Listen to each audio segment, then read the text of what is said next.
فەلسەفە لێکۆڵینەوە دەکات لە پرسە گشتی و بنەڕەتیەکانی دەور و پشتی بابەتگەلێک وەک بوون، زانین، بەهاکان، عەقڵ، زەین و زمان. فەلسەفە زیاتر لە 36 لقی هەیە. فەلسەفەی ژینگەیی وەک لقێکی فەلسەفە لە ساڵانی 1970کاندا دەرکەوت. ئەم لقەی فەلسەفە پەیوەندی بە ژینگەی سروشتی و شوێنی مرۆڤەوە هەیە. لە ناویدا پرسیاری گرنگ دەکات دەربارەی پەیوەندی ژینگەیی بە مرۆڤەوە، وەک مەبەستمان چییە کاتێک باسی سروش دەکەین؟ ئێمە دەبێت چۆن وەڵام بدەینەوە بۆ بەرەنگاری ژینگەیی، وەک وێرانکردنی ژینگە و پیسبوونی ژینگە و گۆڕانکاریەکانی کەش و هەوا، چۆن دەتوانین لە پەیوەندی نێوان جیهانی سروشتی و تەکنەلۆژیای مرۆڤ و گەشە سەندن تێبگەین. شوێنی ئێمە لە جیهانی سروشتیدا چییە؟ فەلسەفەی ژینگەیی ئەمانە لەخۆ دەگرێت: ڕەوشتی ژینگەیی، جوانی ژینگەیی، ئیکۆفێمەنیزم، هیرمینۆتیکی ژینگەیی، ئاینناسی ژینگەیی.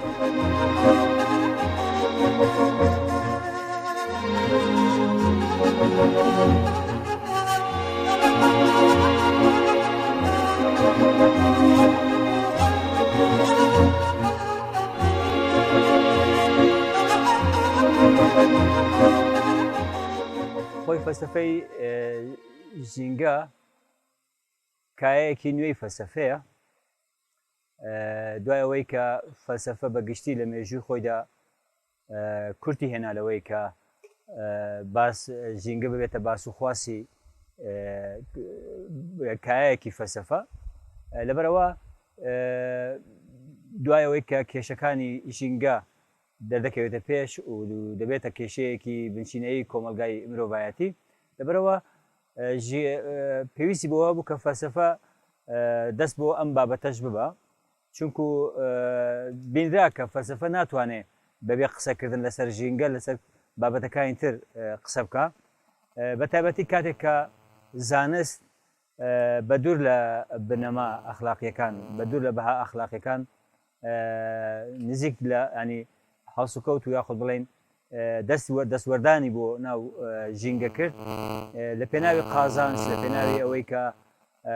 باڵادەستبوونی مرۆڤ بەسەر ژینگەیە، بەسەر سروشتە، لەو چوارچێوەدا کێشە و گرفتی گەورە دەرکەوت. لەبەرەوە فەلسەفەش وەکو کایەکی فکری زیندوو بەردەوام ئەو پرسیارانە تاوتوی ئەکات کە گرفتی مرۆڤایەتین کەوا بێ وەڵام ماونێتەوە. لەوە فەلسەفەی ژینگە پێشکەوت. فەلسەفەی ژینگە لەو ڕوانگەیەوە ینی سەرچاوە دەگەیان خۆت بڵێن لەسەر ئەم بنەمایە پرسیار و تەساولاتی خۆی ئەکات کە ئایا ژینگە دەکرێت کۆی یاسا و ڕێساگشتەکانی بناسین و پەیوەندی نێوان پێکهاتەکانی ژینگە، پەیوەندی نێوان ژینگە و مرۆڤ، ژینگە و کۆمەلگا لەو بابەتانە ئەکۆڵێتەوە. تەمان خاڵی هەرە بنچینەی لە فەلسەفەی ژینگە ئەوەیە کە ئیدی مرۆڤ نابێتە سەنتەر تەوەری یاخود تەوەری سەرەکی کایەکە، بەڵکو لە ڕوانگەی ژینگەوە تەمەشای مرۆڤەکە. پێشتر بە پێچەوانەوە بوو، لە ڕوانگەی مرۆڤەوە تەمەشای ژینگەیە کرد. بەڵام لەو لە فەلسەفەی ژینگەدا ژینگە دەبێتە تەوەر، ژینگە دەبێتە تەوەر لە ڕوانگەی ژینگەوە پێگە و جێگەی مرۆڤ، شوێنی مرۆڤ، هەڵسوکەوتی مرۆڤ هەسەنگانی بۆ دەکرد.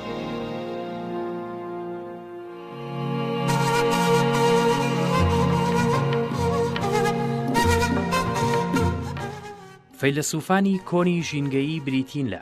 سەید حوسێن نەسر، ڕیچارد ڕۆڵتی، ئارن نایس و جەیبەیر کالیکۆت. بەگشتی ژمارەی فەیلسوفانی ژینگە زیاتر لە 60 فەیلسوفە کە بەشێکی زۆریان زیندون یان بەم دوایانە لە بواری ئەخلاق فەلسەفەی ژینگەییدا بڵاوکراوەیان هەبووە. زۆربەیان دکتۆرایان هەیە لە فەلسەفە و پرۆفیسۆری فەلسەفەن، وەک مورای بوکچین، ئالان کارتەر، دەیڤد ئەبرام، عەبدوڵڵا ئۆجەلان، گلێن ئەلپریچت، ڕۆبن ئاتفیڵد، جەین بێند، تۆماس بێری، تۆم ڕێگان.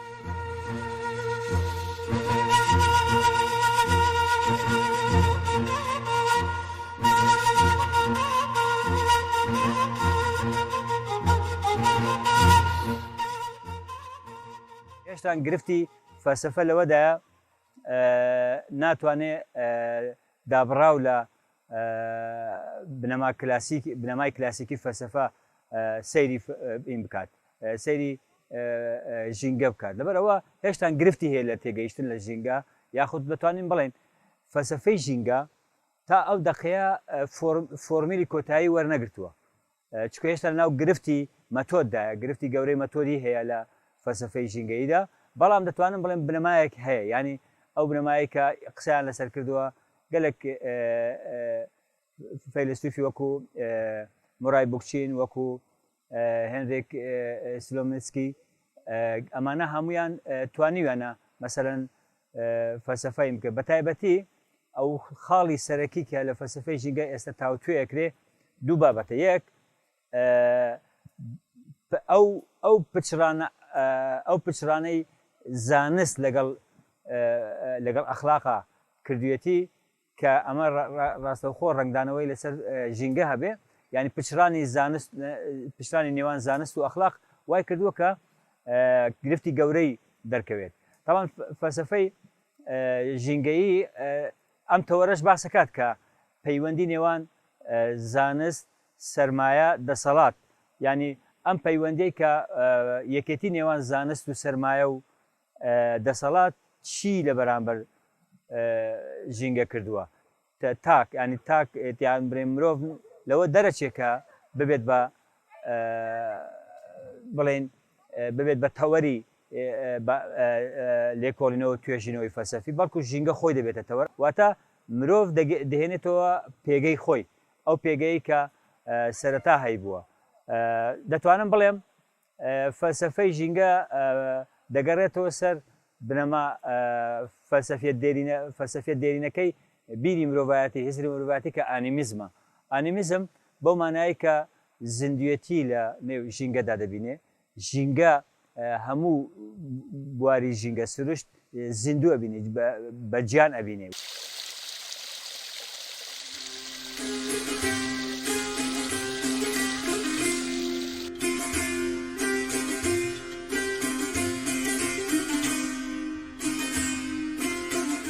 ڕێبەر عەبدوڵڵا ئۆجەلان بیرمەندی ئیکۆلۆژی و فەیلسوفی ژینگە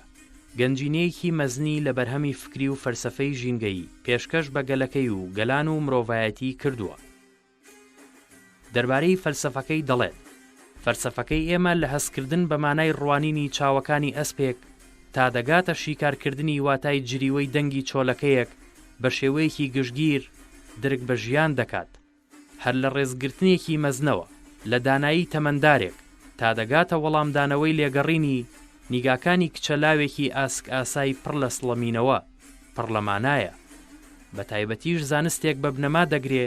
کە لە میانەی شیکارکردنی هۆکارەکانی نەزانی مرۆڤ و سیستەمی هەژمونگەرایی لەوە چەخستنەوەیەک کە دەرەنجامی زایەن پەرستیەکی زۆر خراپترە لە کۆکوژی تا دەگاتە شیکارکردنی تەواوی ئەڵقەکانی پەرەسەندنی ژیان لە خوددا بە ئەرکی خۆی دەزانێت و هەوڵی بۆ دەدات.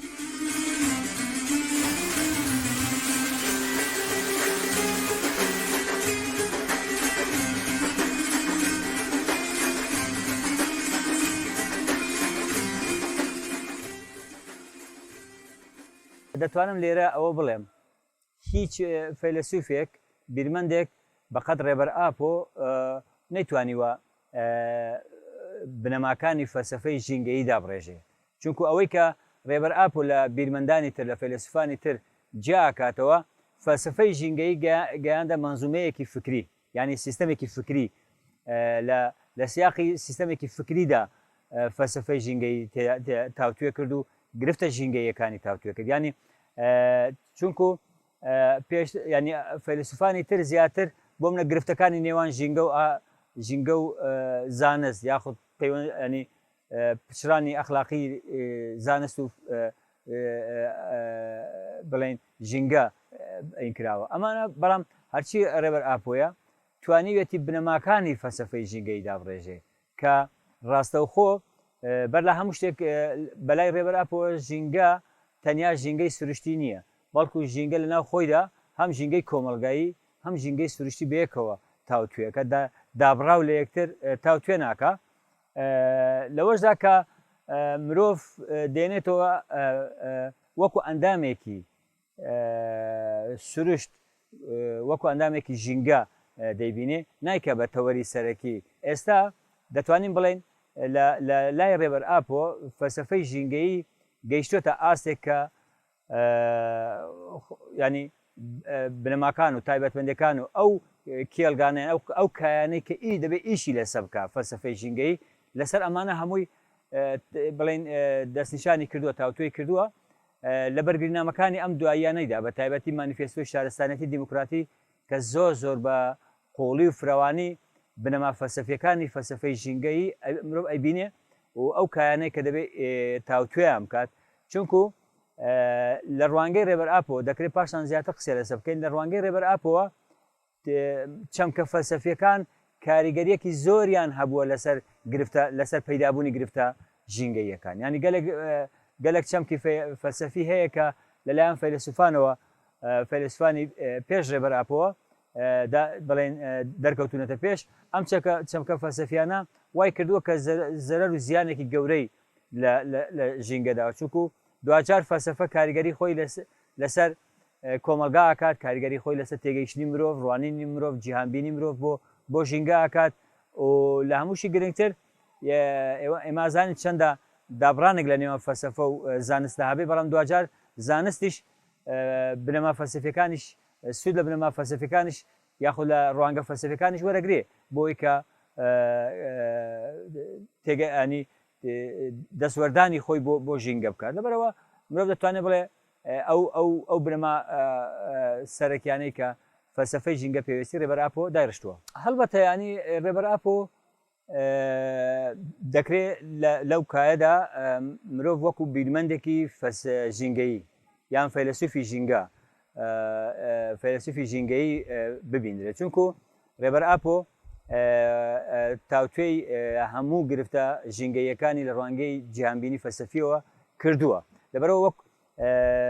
ڕەنگ بێ سیفەتی یان بڵێن ئاوەڵناوی هەرە ڕاست بۆ ڕێبەر ئاپۆ وەکو فەیلسوفێکی ژینگە پارێز وەکو فەیلسوفی ژینگە کە خاوەنی فەلسەفەی ژینگەیە مرۆڤ دەتوانێت بیبینێ بیرمەندی ژینگەیی من تا ئەوەنەی کە تا ئێستا تاوتوێی ئەم بابەتەم کردبێ تاکە فەیلسوفێکە کە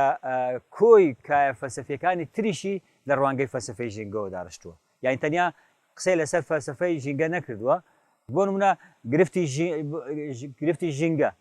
گرفتی دەسەڵات گرفتی دەوڵەت گرفتی زانست گرفتی ئەخلاقی سەر لە نوێ بنیاتنانەوەی کۆمەلگا هەمووی لە ڕوانگەی فەلسەفەی ژینگەوە داڕشتووە ینی کەواتە بنەمای فەلسەفەکەی ڕێبەر ئاپۆ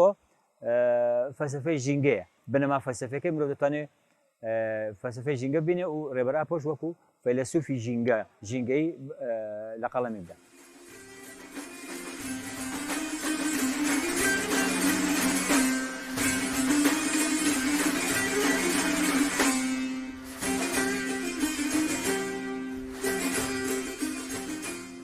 ڕێبەر ئاپۆ خاوەنی چەندین تێزی ژینگەییە ئیکۆلۆژی یەکێکە لە بنەما سەرەکیەکانی فەلسەفەکەی گرنگیەکی زۆری پێداوە و لە پارێزنامەکانیشیدا ڕخنەی ئاراستەی ژمارەیەک لەو فەیلسوفانە کردووە کە هاوسەنگی و پاراستنی ژینگە دەخەنە مەترسیەوە یەکێک لەو فەیلسوفانەش نووسەر و فیزیک و بیرکاریزانی فەڕەنسی ڕێنێ دێکارتە کە ناسناوی باوکی فەلسەفەی نوێی پێدراوە تاکە شتێک کە دڵنیا بووە لە بوونی هزر بووە گردوونی بەپێی بیر دەکەمەوە کەواتە من هەم لێک داوەتەوە ڕێبەر ئاپۆ لە دوو خاڵە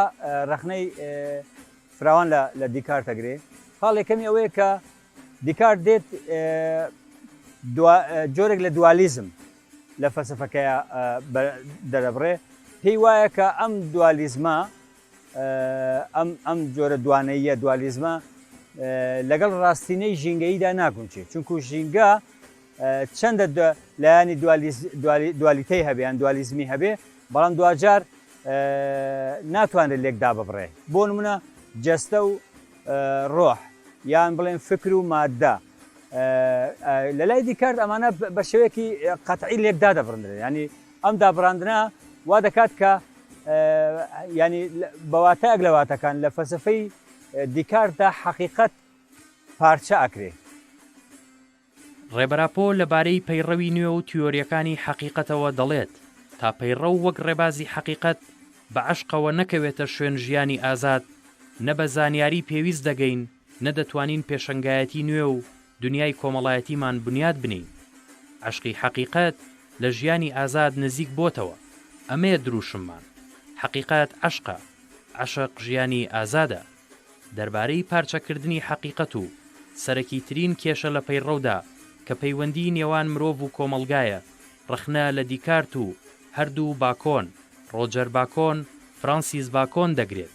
بەبێ ئاگا لەو کۆمەلگایی لە ناویدا دەجوڵێنەوە کە هیچ پەیوەندیەکیان پێوەی نییە، ناویان دەبا وەک ڕوانگەیەکی دژە ژینگە ڕخنەیان دەکات. یاخود ئەگەر فراوانتر قسە بکەین حەقیقەتی ژینگەیی پارچاکرێ. تەبان کاتێک کە ژینگە بۆ خۆی حەقیقەتێکە بوونێکە بوونێکی حەقیقیە و هەیە، کاتێک کە تۆ دەیت لە ڕێگەی بۆچوونێکی دوالیستانەوە یان دوالیزمانەوە تۆ پارچەیەکە ئەو کاتە ینی حەقیقەت پارچابێ، واتە تێگەیشتن بۆ ژینگە تێگەیشتێکی پارچەیی ئەبێ، تێگەیشتێکی گشتگیر سەراپاژیر نابێ. ئەمە یەکێکە لەو بابەتانەی کە تێڕوانینی دیکارت کاریگەرێکی زۆری بەسەر فەلسفەکانی دوای خۆی، تەنانەت کاریگەری زۆری بەسەر بڵێن زانستیشەوە هەبووە کە زانستیش ئێستا بڕێک لە زانستە سروشتەکان ئەم بۆ چوونەی دیکارتیان بە بنەما گرتووە بۆ تێگەیشتنیان لە سروشت، بۆ شیکردنەوەی دیاردە سروشتەکان، یعنی دنیایان مادیە بینینیان ینی پارچەکردنێک ئەمە پارچەکردنێک لە حەقیقەتی سروشتیە بین. ئەمە خاڵێکە کە ڕێبەرئاپۆ ڕخنەیەکات. خاڵێکی دیکە کە ڕێبەرئاپۆ ڕخنەی دیکارتەکە ئەوەیە کە لە میانەی گومانکردنیەوە بۆ هەموو شتێک وای کردووە کە گومان لە حەقیقەتی سروشتیش بکات. لەوە کاتێک کە هەموو بوونێک بە بیرکردنەوە پەیوەست دەکات، واتە کاتێک کە دەڵێ من بیر دەکەمەوە کەواتە هەم، بەو مانای کە هەرچی بیر ناکاتەوە نییە. ئەمە تەوان ئێوە ئەزانن کە بیرکردنەوە دەکەوێتە چوارچەوەی ژیری ئەنالیتیکی، یعنی ژیری شیکاری یان ژیری لۆژیکی. کە ژیری لۆژیکی ژیری شیکاری بەشێکە لە ژیری. ئەی باشە لەو کاتەدا ژیری سۆزداری یان زەکای عاتفی ئەچێتە شوێوە. لە فەلسەفەی دیکارتە ئەمە نابێندرێ. ڕێبەرئاپۆ لەم خاڵشدا ینی کاتێک کە دەڵێ هەموو بوونێک بە بیرکردنەوە پەیوەستەکە، ئەو کاتە زۆربەی بوونی سروشتی ژینگەی نابینێ، واتە ناچێتە نەچوارچێوە تەنیا بوون. ئەو کاتە هەموو بوون تەنیا لە مرۆڤ بین، لەبەرەوەی مرۆڤ بوونەوەرێک یاخود بڵێن زیندەوەرێکی بیرکەرەوەیە. لەو حاڵەتەدا ئەی سروشت بیرکردنەوەی دیکار زەرەرێکی زۆری لە ژینگەداوە، لە تێگەیشتنی فەلسفەی ژینگەداوە.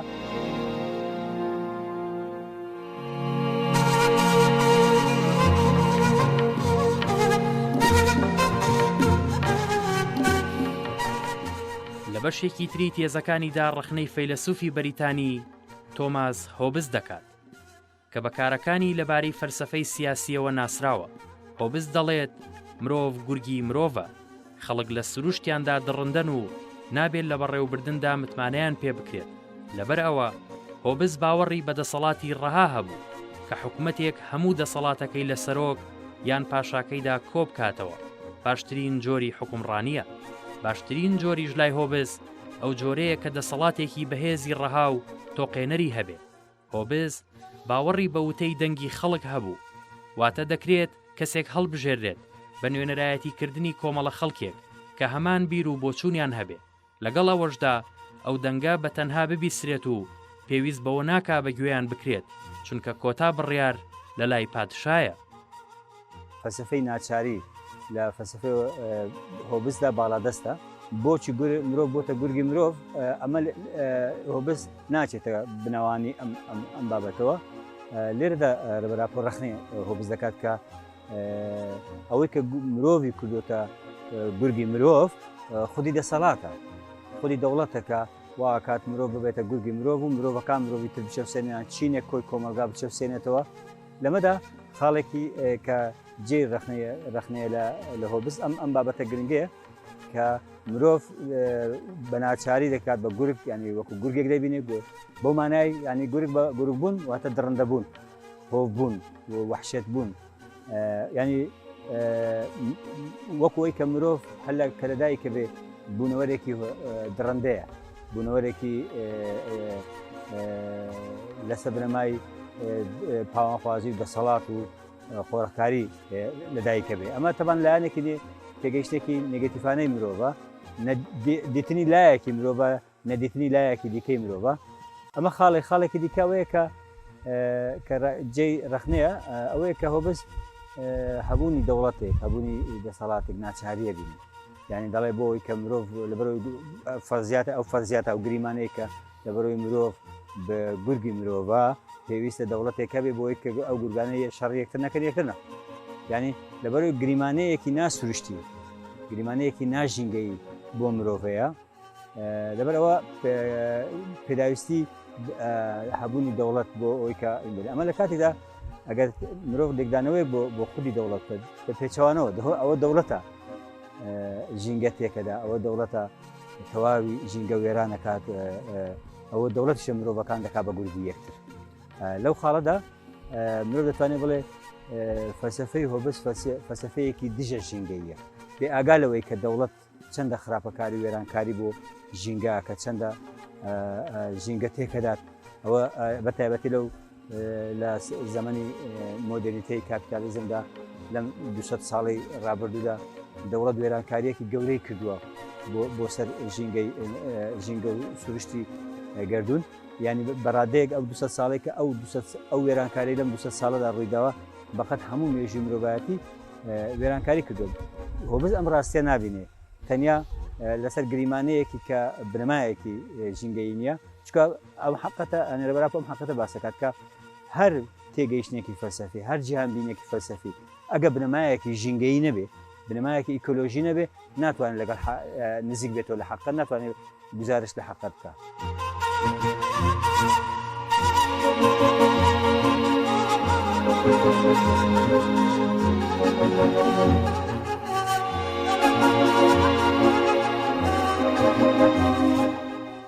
مرۆڤ سەنتەری ئەو باوەڕەیە کە مرۆڤ گرنگترین بوونە لە گردووندا. ئەمە بیر و باوەڕێکی بنەڕەتیە کە لە زۆرێک لە ئاین و فەلسەفەی ڕۆژئاوادا چەسپاوە. مرۆڤ بەجیا لە سروشت و باڵاتر لە سروشت دەزانێت، پێی وایە ژیانی مرۆڤ بەهای ناوەکی هەیە. لە کاتێکدا بوونەکانی تر ئاژەڵ، ڕووەک و کانزاکان وەک سەرچاوە سەیر دەکرێن بۆ ئەوەی مرۆڤ بەکاریان بهێنێت. هەڵبەتە ڕێبەراپۆ سەر ڕێوەی کە شیکردنەوە و هەوڵە فکرەکانی مارکس بەرزدا نرخێنێ، بەڵام لەگەڵێک ڕووشەوە ڕخنەیەەکە. یەکێک لەو ڕوانە کە ئەوەیە مارکس پێی وایە کە داوای کە چین نامێنێ ململانەی مرۆڤ دوجار لەگەڵ سروشتا ئابێ بۆ ئەوەی کە مرۆڤ بەسەر سروشتا زاڵ بێ، پێویستە ئیتر هەموو هەوڵەکانی مرۆڤ لەو تەوەرەدا بێ. بۆ مانایەکی دیکە ینی لە فەلسەفەی مارکسدا لەم خاڵەدا مرۆڤ تەوەری هەیە، مرۆڤ سەنتەری هەیە. تەمان مرۆڤ تەوەریش بۆ مانایی کە ڕێگە بە مرۆڤ دەدات کە چۆنی دەوێ، چۆن حەز دەکات، چۆن پێویستێتی، چۆن قازانجێتی ئاوا دەستکاری سروشت بکات و دەستوەردان لە سروشت بکات. مرۆڤ دوجار ئەندامێکە، یان توخمێکە لە توخمەکانی ژینگە، ئەندامێکە لە ئەندامەکانی ژینگە. هیچ هەموو ژینگە یاخود هیچ شتێکی گردوونی ڕێگە مافی بە مرۆڤ نەداوە کە بەسەری هەموو گردوونە بەسەر هەموو سروشتا زاڵ بێت. دەتوانێت ئەو ینی ڕێبەرا پڕەخنە لەو بابەتاگرێکە ناهاوسەنگیەک ینی ناهاوسەنگێک لە نێوان مرۆڤ و ژینگەدا دەبێت کاتێک کە تۆ مرۆڤ تەوەری دروست دەبێت. لەبەرەوە ڕخنەی ئەوە کات کە مرۆڤ ئامانجی کۆتایی مرۆڤ باڵا دەستبوون بەسەر سروشتان نییە، ئەوەی کە مارکس پێی وایە دەبێ وابێ، بەڵام بەڵکو ئەوەیە کە چۆن بتوانێت هاوسەنگی بگەڕێنێتەوە نێوان خۆی و سروشت. ئەگە سۆسیالزم دابراو بێ لە ژینگە پارێزی، دابراو بێ لە فەلسەفەی ژینگە، جەوهەری سۆسیالزم لە دەستەدا. لەو خاڵەدا ڕخنەی لەسەر مارکس هەیە.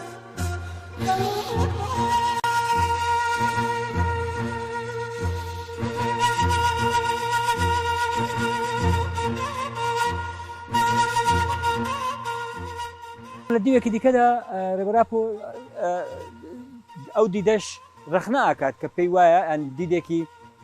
یاخود بڵێن دیدێکی دینی هەیە بەگشتی کە پێی وایە ئەم گردونە بۆ خاتری مرۆڤ دروست بووە ینی هەم مرۆڤ بۆیە مرۆڤ چۆنی دەوێت ئاوا دەتوانێت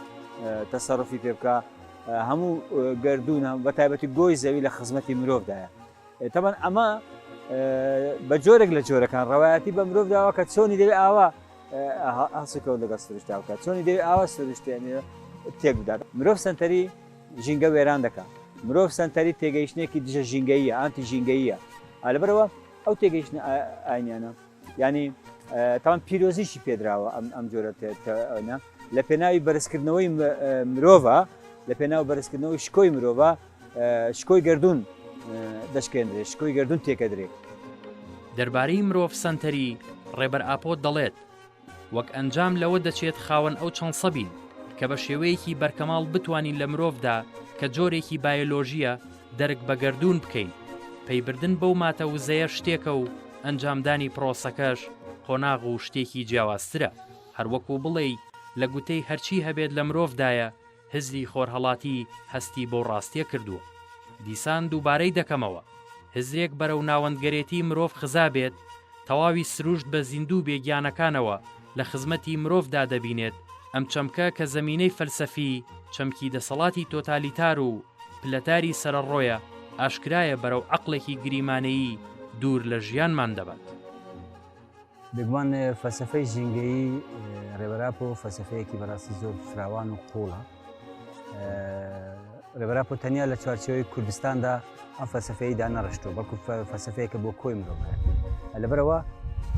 لەسەر بنەمای فەلسەفەی ڕێبەراپۆدا ئەکادیمیای پەروەردەیی هەبێ ئەکادیمیای لێکۆڵینەوە و توێژینەوە هەبێ بۆ ژینگە پارێزی لە چوارچێوەی فکری ژینگەییانەی ڕێبەرئاپۆ یەک ئەمە دووەم پێویست دەکات کە لەو چوارچێوەیەدا ئەو ڕەوتە ژینگەیانەی دنیا ژینگە پارێزانی دنیا دەتوانن زۆر سوود لەو فەلسەفەی ڕێبەراپۆ وەربگرن چونکە ئێستا وەکو ئەزاندرێ ئەم ڕەوتە ژینگەییانەی کە لە دنیای هەیە تووشی قەیران و کریز و بنبەستبوون بوونەتەوە ناتوان پێشکەوت ناتوان ڕێگری لە دەستێوەردانەکان بۆ ژینگە بکرێت لەبەرەوە دەکرێت فکر و فەلسەفەی ڕێبەرئاپۆ بۆ ئەو ڕەوتە ژینگەیانەی دنیا ئەو ڕەوتە ژینگە پارێزانەی دنیا سوودێکی زۆری هەبێ پێداچوونەوەیەک بێ بۆ کار و ئیشەکانیان چونکە بەم حاڵی ئێستایان بێ بەم دۆخی ئێستایان بێ ناتوان هیچ کاریگەریەکیان لەوەی کە ئێستا هەیەە لەوە کاریگەرێکی لەوەیان زیاتر هەبێت لەبەرەوە بۆ تەواوی ڕەوتە ژینگە پارێزەکانی دنیا و بە تایبەتیش لە کوردستاندا پێویستە ڕەوتی ژینگەیی ئەو ڕەوتە ژینگەیان ئەو ڕێخستنە ژینگەیانەی کە لە کوردستاندا بۆ پاراستنی ژینگە بۆ ژینگە پارێزی کارەکەن پێویست دەکات کە مسۆگەر پێویست دەکات کە فکر و فەلسەفەی ڕێبەرئاپۆ فەلسەفەی ژینگەیی ڕێبەرئاپۆ بناسن لەی تێبگەن لەو چوارچێوەیەدا کار و ئیشەکانیان بکەن یانی تەنیا بانگەشەکردن بۆی کە ژینگە پارێزین دەمانەوێت ژینگە بپارێزین بەس نییە ئەگە قۆڵبوونەوەیەکی فکری ئەگە پاشخانێکی فەلسەفی ژینگەیی نەبێ بۆ کار و چالاکی ژینگە پارێزی ناتوانرێت مەسەرەن لە ڕوبەڕووی ئەو هەموو گرفتە ژینگەیانێک کە ئێستا هەیە چ لە کوردستان چ لە ئاسی دنیادا هەبێت لەبەرەوە هەم ئەکادیمیا پێویستە هەم ڕێخستنی ژینگەی لە چوارچێوەی فەلسەفەی ڕێبەرئاپۆ پێویستە هەمیش کار و چالاکیەکان بەرنامەی دەستنیشانکردنی بەرنامە دوورمەودا و نزیکمەودا بۆ کار و خەباتی ژینگە پارێزی دەکرێت لە فکر و فەلسەفەی ڕێبەرئاپۆدا سوودێکی زۆر وەربگیرێ بە بنەما وەربگیرێ بەمە ئەتوانرێ کار و تێکۆشانی ژینگە پارێزی لە کوردستان لە ئاستی جیهاندا پێشکەوێت بەمە تاوان وەکو باسم کرد فەلسەفەی ڕێبەرئاپۆ فەلسەفەیەکی ژینگەییە ژینگە پارێزیە ڕێبەرئاپۆش وەکو بیرمەند و فەیلسوفێکی ژینگە پارێز تەواوی تێزە فکرەکانی خۆی لەو چوارچێوەیەدا داڕشتووە بەمەش دەکرێت ژینگە پارێزی قۆناغێکی دیکە ببڕێت لەوەی کە ئێستا هەیە.